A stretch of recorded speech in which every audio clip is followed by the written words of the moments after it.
আসসালামু আলাইকুম ভিউয়ার্স। এই যে কোরাল মাছ ভাজি করতেছি।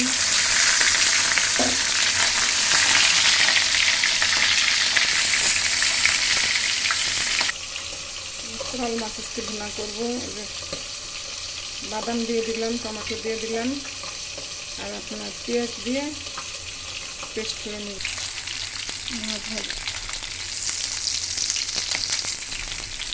মাছ ভাজা হয়ে গিয়েছে।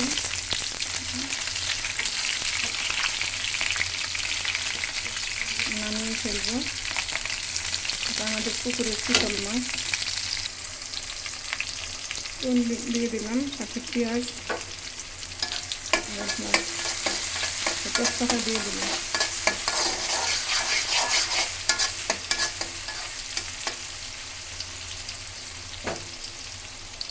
মাছ ভেজে রেখেছি। পেঁয়াজটা ভাজা ভাজা হয়ে গিয়েছে। যে এখানে পেঁয়াজ বাটা বেশি করে দিলাম, কয়েক কাপের মতো।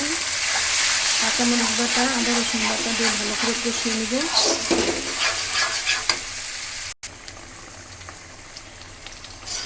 হলুদের গুঁড়া, মরিচের গুঁড়া, ধনিয়া ও জিরার গুঁড়া দিয়ে দিয়েছি। যেহেতু বাদাম দিয়েছি, একটু ভালো করে কষাতে হবে।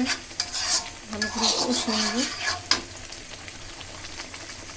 দেখুন মশলা কষা হয়ে গিয়েছে। এখন মাছগুলো দিয়ে দেব।